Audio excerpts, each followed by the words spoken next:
I want to talk about public spaces. The first time you came to New Mexico, she came for a site visit about a year ago, and we were having lunch, and one of the first things that we talked about was public space. And you described it to me simply as where people are. And so in thinking about your mural, Dust Rising from the Dances, and of course the subject of this discussion, I'm curious to hear your thoughts on public art versus art placed within the walls of institutions. Do you see them as the same thing? Well, I guess my response in that occasion was due to the fact that I'm based in Mexico City. My studio is in the historical center, very close to the Zócalo, the main square. And that area, I think it's totally layered with history, not only the pre-Hispanic, no? The Right. Templo Mayor used to be there, so it was already a center. But other meaningful things, no? All the colonial architecture now is in that area. Social uprisings happen around the area in '68 with the student uprising. So whenever I'm in the studio, I feel I'm sitting on top of all these Stacked histories, yeah. layers. But what's happening to the area at the moment is that it's very much a street market. You go around and probably, 1 kilometer around, you have stalls full of merchandise. Trading happens on the streets. Yeah. Not so much in the shops, of course. There are also many of those around, but that's what I mean with somehow conquering public space. Public space. Because I think we are used to the public space also designated as a specific urban area, not as part of urban planning, but people, what I've seen is usually they decide where they want to concentrate and stay or sit. It could be a little corner, or children decide to play not in the designated playground, but somewhere else because they find it interesting or even risky, or I don't know. Yeah, of course. So I mean, that's why I mean with public space. Public spaces where people really wants to be or conquers the space. Not but because I come from also this context of public market on the streets. I mean, but do you find that creating work within the walls of an institution differs from work in the streets or in an urban setting? Or can we talk a little bit about the strategy that you have as an artist and the advantages or disadvantages maybe of those different types of locations? Yeah, well, you have seen on the slides that my work is not specific in terms of formal solution. So what I consider my work is the research I do. Of course, my intention, a positive social change through art and culture, but also it's a strategy. So the research I do needs to find the best aesthetic strategy, and that means that sometimes the streets, public square is the ideal space, and another, the wall in a museum space, it's the ideal situation. So for me, there is no difference in terms of the public characteristics of where the work is exhibited. It depends very much of this strategy and decisions. No, maybe the Sao Paulo Biennial, for example, receives in the building 1 million people. Right. There's like so many more people in some sense. You know, you think about public art, and one of the strengths of public art is that you as a community member, have the opportunity to stumble upon it by chance, right? So this element of chance.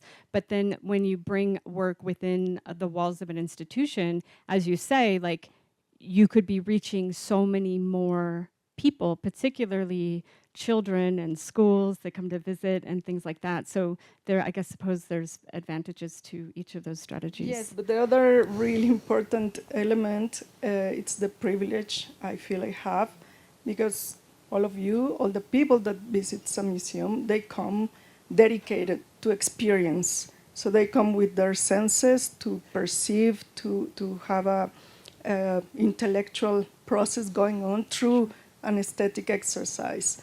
And that's super valuable. Of course, the street is exciting, and, Yeah. and especially in the US, muralism, street art is really important. No? I think it's important everywhere because often the only thing that we see publicly is driven by capitalism, right? So we see billboards, we see advertisements, we see things like that.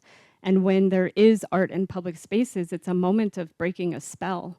And you take it even further because of the imagery that you choose to use, which we can talk about a little bit later.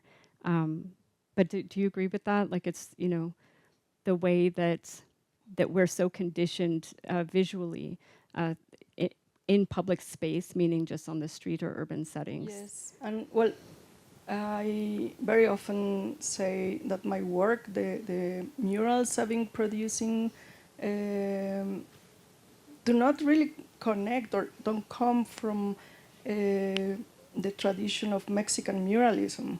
No, I'm a Mexican artist, and maybe that's the first connection you can make. But Right.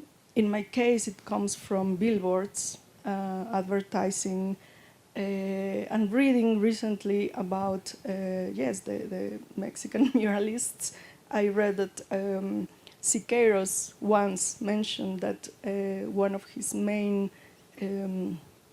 influences, especially for the murals that he created for the National University that are outside the buildings. They are somehow in a public space, no? The campus is huge, but these were the first murals they were planning to do outdoors.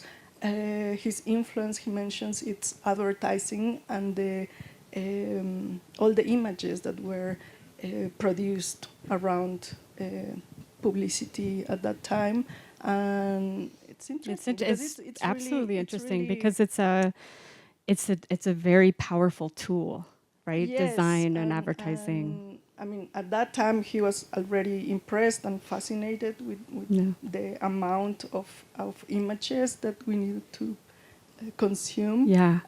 And nowadays, I think we reach a totally different level. Yeah, a whole different that level. can- We're just saturated. Yeah. Yes. So I'm curious, just kind of turning the corner a little bit, what you would say about art's capacity to disrupt social norms and bring attention to wider issues. You know, just kind of thinking about the visual language of advertising that you are using in your work and the strength of that. You know, what do you think? Yeah, well, I'm used to the comparison of art and activism and artistic practices as part of activism and the other way around. And first, it didn't matter to me the definition of what I was doing. But later, I think I'm more in the position to defend the projects as art, because especially the projects that make a connection with social issues, I think somehow protecting a little bit their status as art. It means there is something in art that really can generate an influence. And it's not like an activist action that you can measure. No, the great thing about art is we don't have limits, we have freedom, but as part of that, we don't have any way to measure how much art is impacting this issue or that issue. As It's true. well, as There's a no book. metric for it at all. And your entire practice, I think, is defined by your sharp sensitivity to social issues. And I'm just curious if you would share a little bit with our audience where that comes from. Can you talk a little bit to us about your process, your research, and your influences? You know, for example, your work started kind of in the 90s. Is that fair to say? Like you kind of started Yes. making work around that time. Like what was happening in Mexico at that time, and what were you reading? What were you listening to? Like, you know, what were you looking at? Yeah, well, before I talk about the influences, I just remember in 2006, I did an installation, a project for the Ludwig Museum in Cologne. And well, they have a fantastic collection, but as part of it, they have paintings by the Cologne progressives. And from these paintings, they also develop infographics. All the little logos and simplified forms come very much from their work, their graphic work. And doing research about them, I also found a photo of punk band in the 80s in the stage, and they had a Cologne progressive graphic behind them on the stage. Ooh. So Cologne progressives are from 1920, and then you have this punk band playing with one of the graphics as their main banner.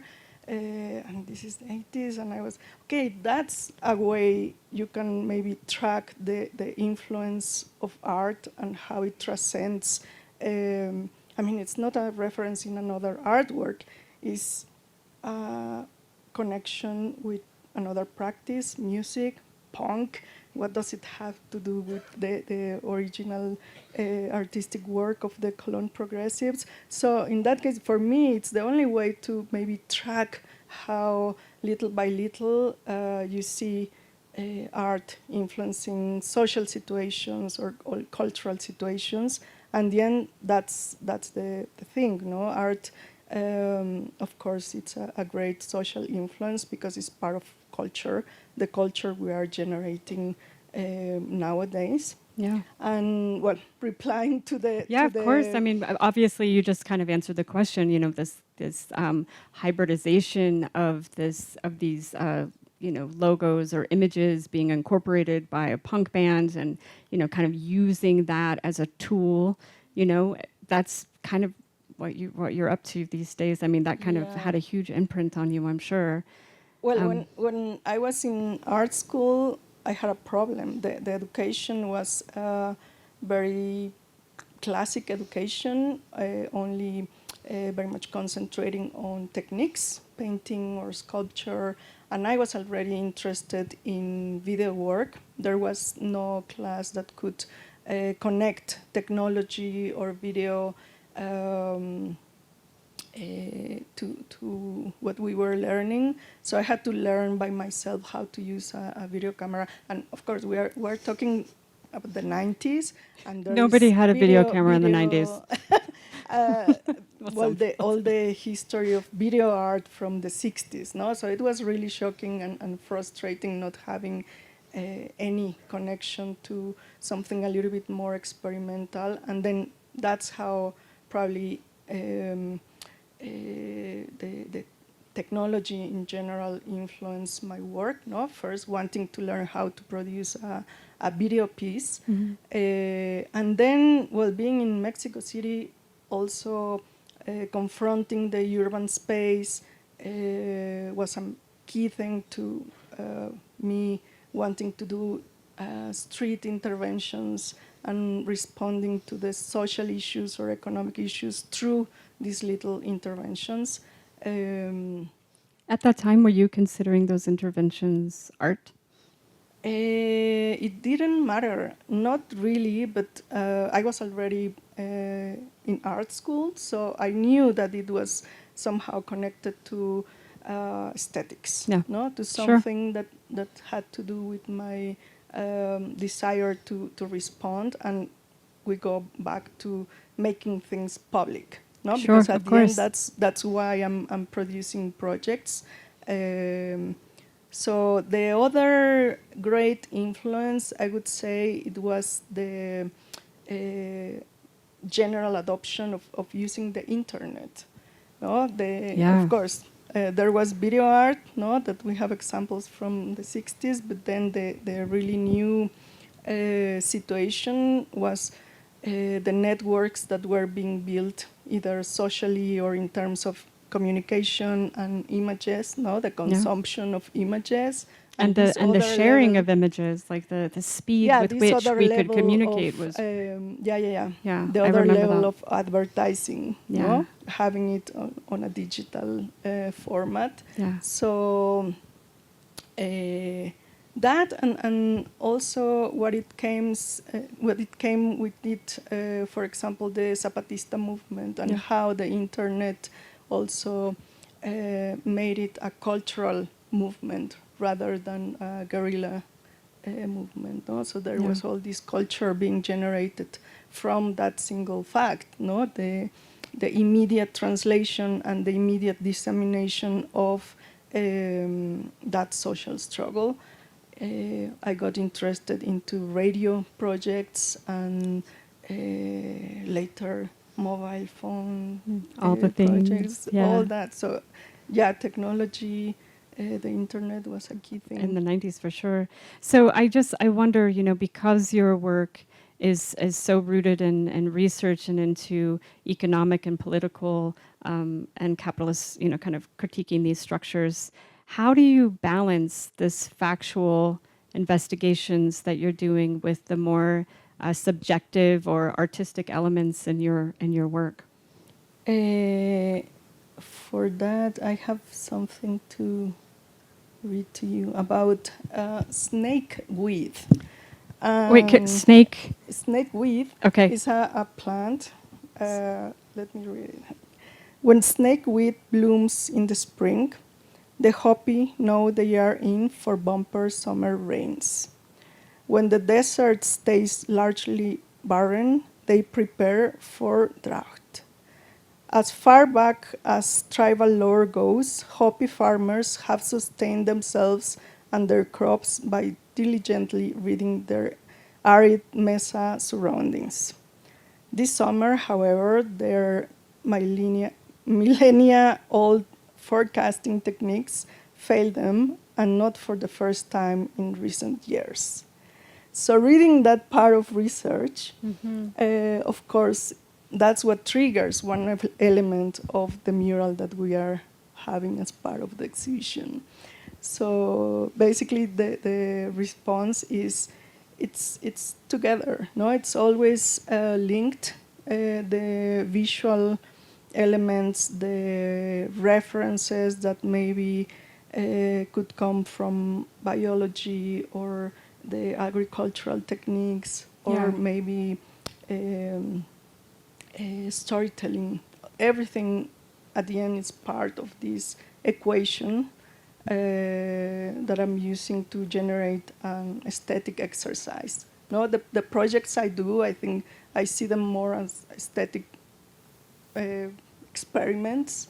No, you put several elements together to then generate this strategy, public strategy, to connect it to the first question you had. But yeah, for me, reading that is like, wow, how beautiful! Just by and then looking immediately at it's like a visual. if some plant is blooming in spring, then they already know that in summer they'll have rain. But now that's all. Everything's on hiatus now. Yeah. Alex, so what we're going to do next is we're going to talk about some very specific projects. And so, Alex, can we switch to the other slideshow and we can click? Do you want to click or you want me to click? You want to click? We can share the clicker. So you're often drawing on corporate logos and familiar imagery, working within visual languages that we all already know, right? So we're very conditioned to the symbols of capitalism in our culture. But what you're doing, Minerva, that I think is so beautiful is that you're kind of gently turning those elements back in on themselves and using their familiarity as a kind of a quiet entry point for critical reflection. And so an example here is this this Del Monte logo rebranding. Can you tell us a little bit about this work and the project itself, how it emerged? Yes, the first alteration of the logo, it was somehow a requested exercise for me, because I had a friend that was doing a human rights observation. No, he was a human rights observer in Guatemala, and they found out that the land conflict still had to do with this company that used to be part of the United Fruit Company, that has at least a century to be in the area, intervening also in not only in the economy of the countries. Like, for example, in Guatemala, they used to have 40% of all the services of the country. They used to own that, but also in political situations like coup d'etat, and for me that was so important that a corporation or a company could be so directly linked to these historical facts, and that could be around still,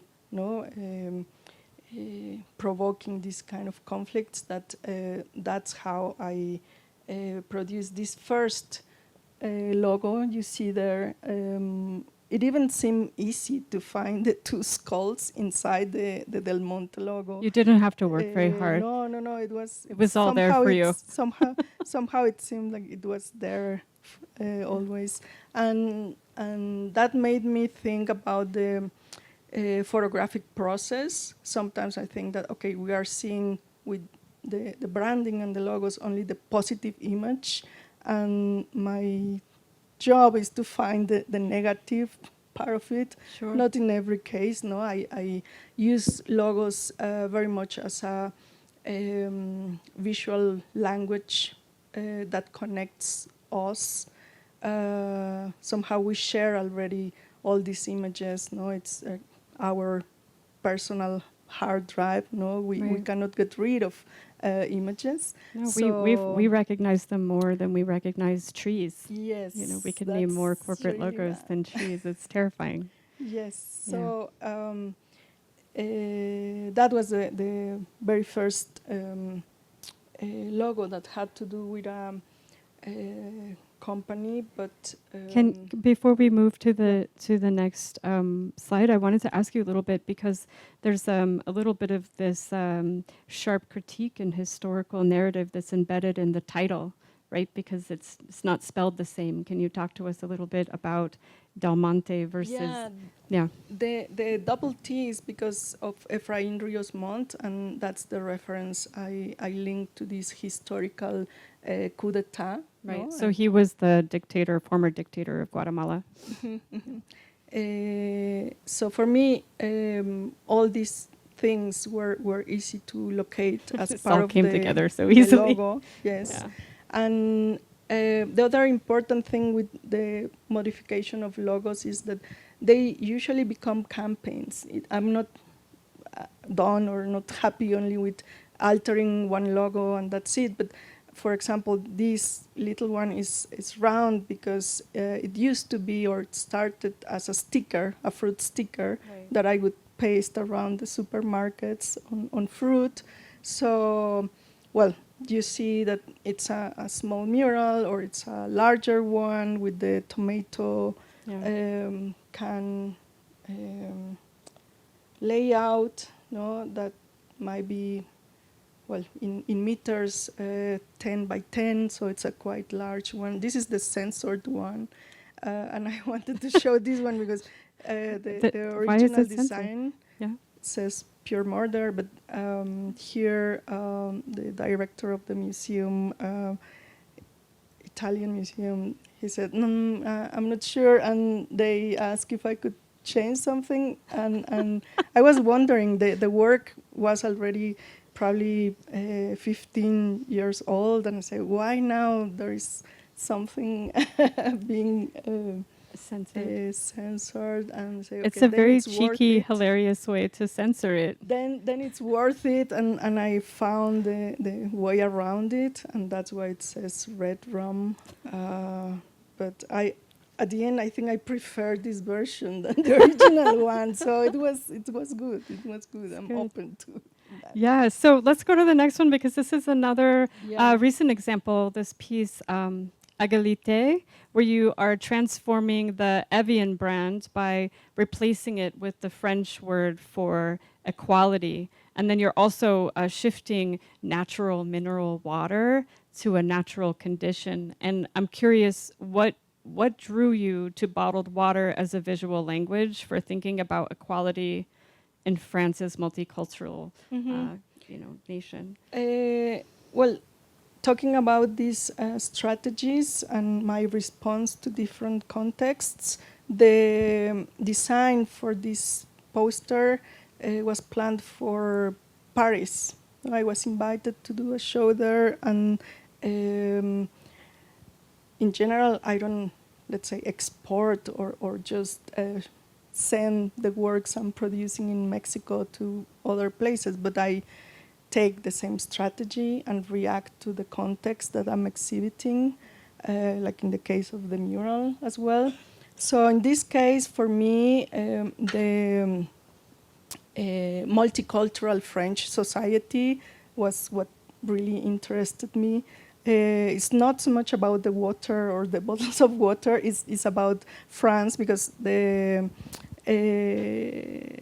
Égalité, the original, the Evian water uses the French colors, no, the national flag colors, and we see that also as a very direct message in branding. It's very common, no, that bottles of water have the Arabian desert if it's going to be sold in that context, etc. So for me, it was meaningful. No, it connected to something very well known around the world, but it was also connected to the French context and the multicultural tensions I saw in that context.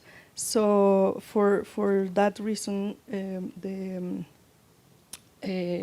the project scaled to produce also the bottles of water, and it was a great way to distribute also the idea of equality, no? Because that was the main consideration. Could equality be as popular as Evian water, no, known about around the world, etc.? But it's interesting that you used, even though you weren't thinking about water in general, but like, I think that water is something that we tend to, we share it as a necessity, but it's become more and more branded as a luxury item. And Evian water is kind of like one of those, like, if you get that water, it's very like, it's like designer water that you're drinking. And so speaking about equality on many different levels, I think, this piece.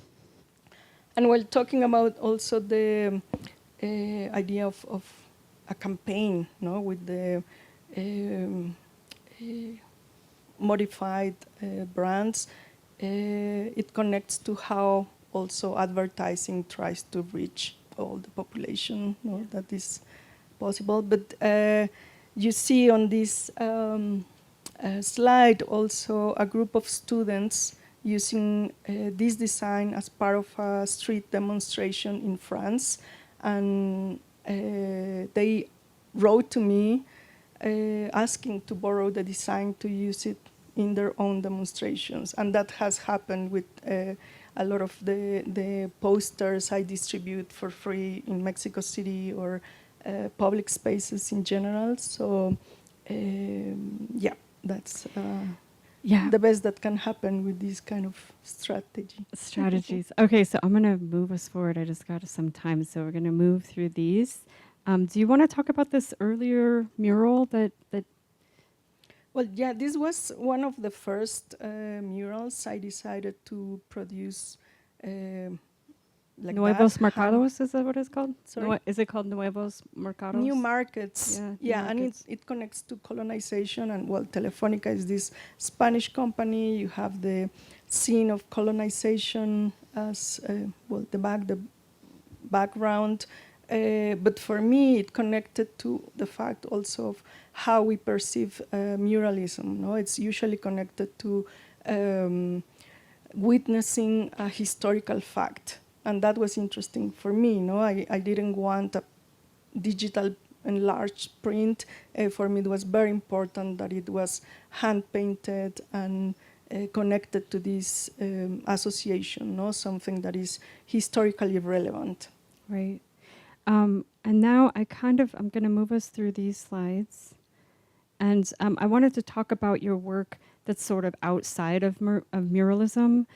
So your work intervenes in public spaces through a wide range of mediums, and it would just be really wonderful for us to hear you discuss and explain a few of these past projects. So one of your long-term and perhaps best-known projects is called Better Life Corps. Corporation, and I think that this particular piece is encompassing virtually everything that we've discussed in our conversation thus far. The Mejor Vida Corporation is a nonprofit corporation that questions the capitalist economic system, creating, promoting, and distributing products and services for free. So some of the many products that are distributed through this corporation are printable barcode stickers that you can stick on your food and grocery store to get a reduced cost, or subway tickets. You printed subway tickets, also issued student IDs, which can be used internationally to obtain free or reduced museum admissions or public transportation discounts, things like that. So these are small interventions, but they really have a big impact on people's lives. And I'm curious to learn from you how this project came about, and if you can tell us a little bit about it. Yes, well, I didn't really know how to respond to such a complex urban context, Mexico City. And I thought, okay, probably these little gifts around public spaces, but it connects also, of course, with the supermarket intervention, the little stickers on the fruit. The only way I thought I could respond, it was like appearing to be a large entity. So that's why I created a corporation. Of course, it was only me and most of the people that emailed me to ask for a student ID or request one product. Everything's for free. Usually they thought it was a group of people behind the project. It's just you and like a laminator. It was only me behind the typewriter, and you can see that. Well, what is this building? Is this where you? Those used to be the office headquarters. It's the Latin American Tower in Mexico City. It was the symbol of modernity in Mexico City, the first skyscraper. And my office was on the 14th floor and then 21st floor, but it was a tiny office.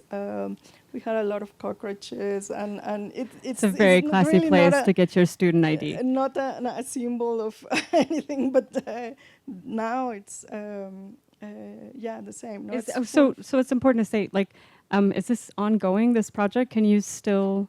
It is, yes, okay. It is. I just opened a show at the MASPI, the Museum of Modern Art in Sao Paulo, and we are distributing the student IDs there. Someone was telling me that having a student card gives you a discount on the carnival, the carnival in Rio. And I was, okay, that's new. That was really amazing because we have had examples. We have had examples in the company, the Better Life Corporation. We meaning Minerva. Yeah. That people get reduced airfare. So now you could add, free carnival admission or reduced cost. Yeah, many. It depends of the country what you get as a student, but now we are printing them as these plastic cards, the PVC, because it's a faster process. But it was basically, it started with me and the typewriter. Another thing was recommendation letters. Anyone could approach me and ask for a recommendation letter, even if I didn't know them. Of course, that was even better. And people had jobs or very friendly museums, institutions, galleries have also provided recommendation letters for people. Like, for example, in France, Chantal Courcelle was giving recommendation letters, and they advertised these in the offices where people usually go to find jobs. Yeah. So they really got a lot of people coming and asking for Oh my God, it's just like recommendation Minerva in that letters. tower with her typewriter, by her Yes, writing from letter the- after letter. So Yeah. yeah, and other So you can access institutions. this, I think, online. You have a website. Yes. Yes, Yes. okay. Great. And Uh, the barcode stickers are international. They work in Mexico and certain areas of the United States. No, this is very specific for the country, the supermarket. I mean, I learned how to read the barcode sticker, and there are different systems. It's not that difficult. It's really easy. Once you just do a little bit of research, it's like, okay, there's the 12-digit system, the 8-digit system, and in these you can read, for example, the price at the end. The last lines are the price. And well, in general, these work just by changing the same kind of product, only the barcode, not the whole label.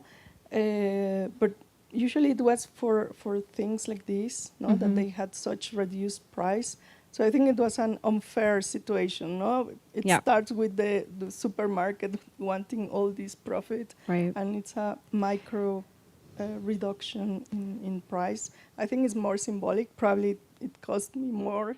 It costs you do more all to the do it than process to yes, than the discount than the is. reduction. Yes. So as we're moving forward, Minerva, I've been given a time a wave from my colleagues. So I was thinking it might be best just to move forward, and we can talk just a little bit about the piece here at SITE, so that we can kind of share that work with everyone before everybody gets to gather around it at the end. And so what we're moving through are Yeah, various that's topics, true. works that are dealing with extraction and oil, but we're going to go ahead and move through to our final slides. Well, that's important probably to connect it, like Yeah, absolutely. You can the start where you- natural resources, no, the use of natural resources, of course, was something that is part of the research. Evident, because this mural is very much taking on the extractive history and legacy of New Mexico, right? So you can see some works that deal with the oil industry, which I find complex, but I've done research about the Mexican oil industry, and I've wanted to go and see the natural oil springs and then work with tar as a material, Right. and connect it to the pre-Hispanic use of tar. Which is called, I learned, chopopote. Chapopote. Yeah, it's like a that's how tar it's that was called. used Sorry, ceremonially.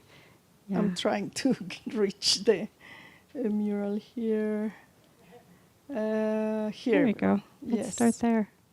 So Dust Rising from the Dances is, it features this massive tree cloud, kind of emblazoned with the General Electric logo.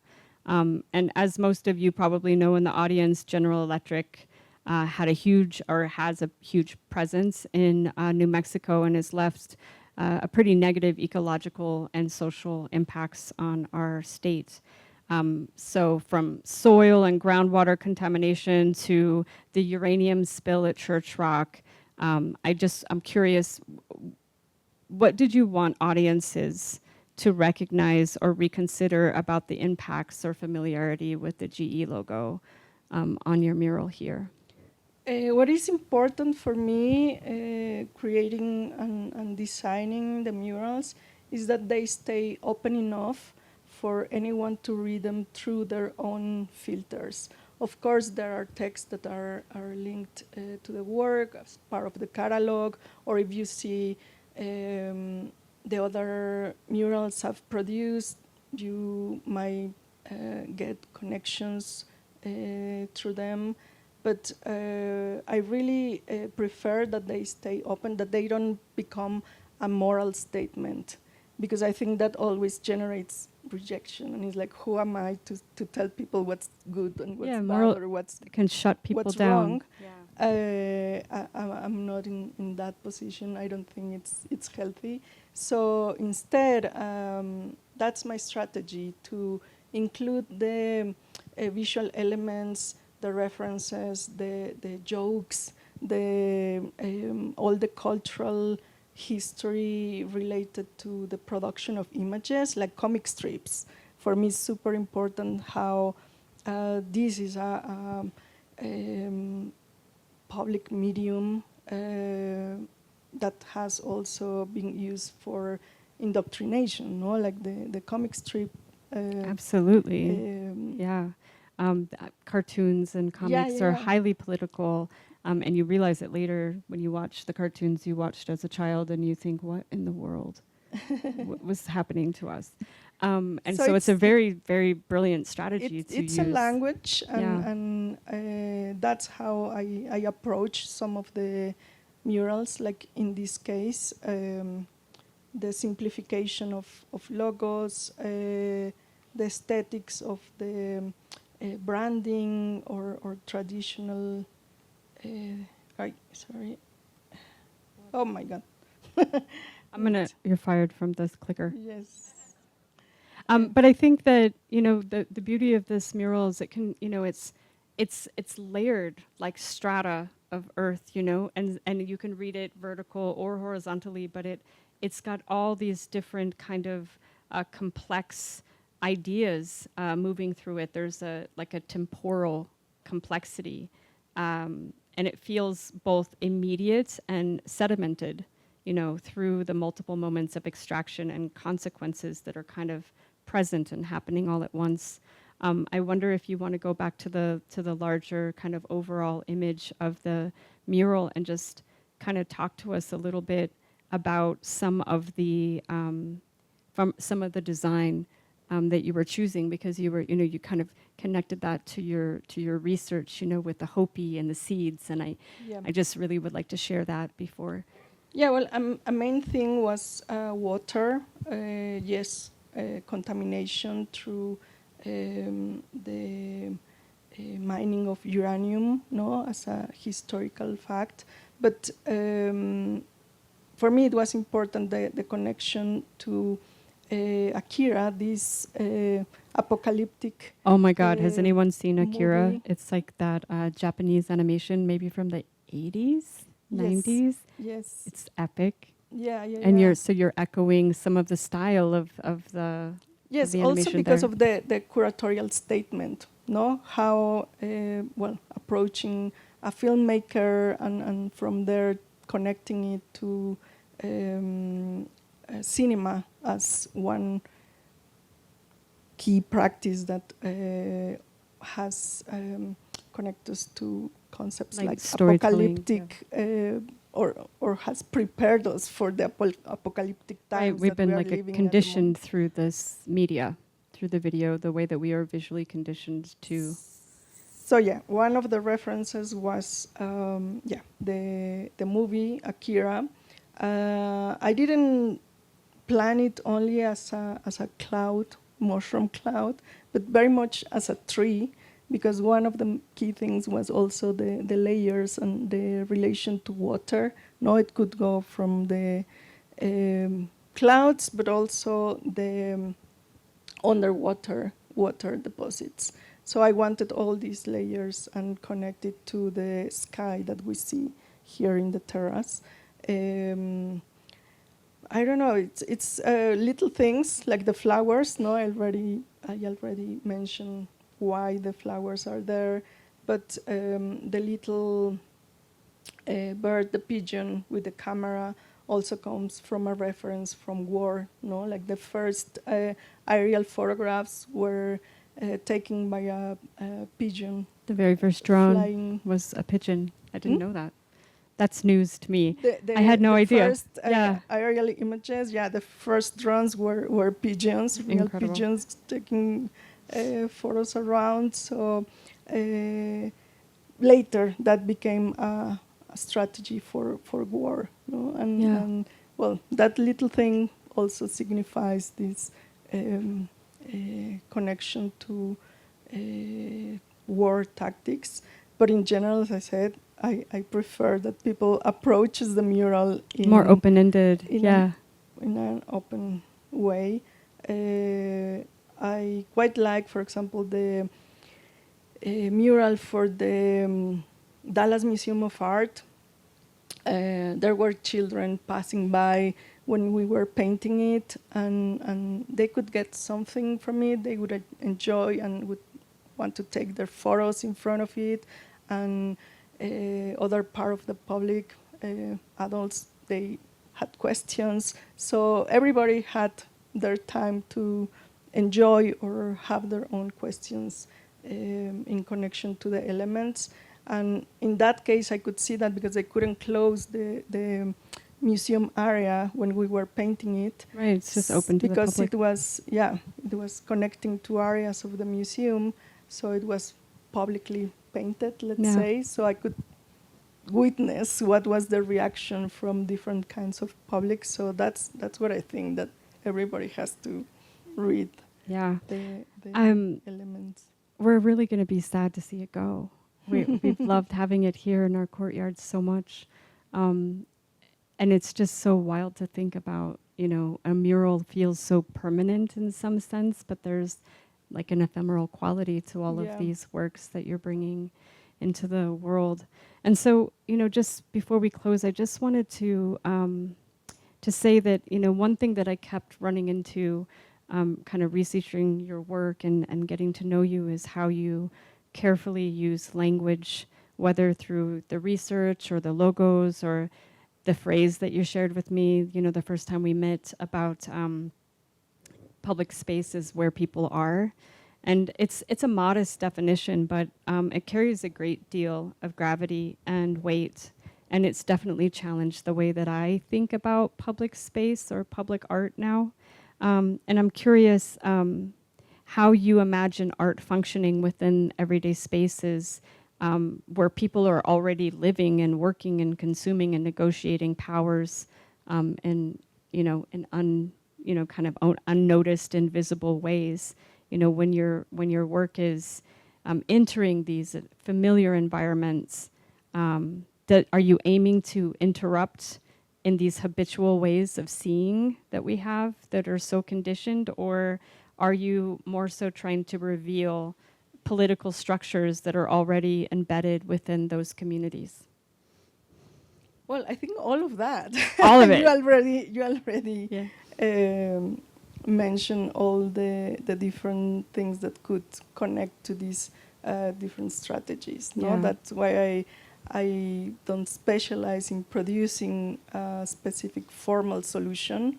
No, I've worked with chocolates or even my own currency for a project in London. So there are many ways you can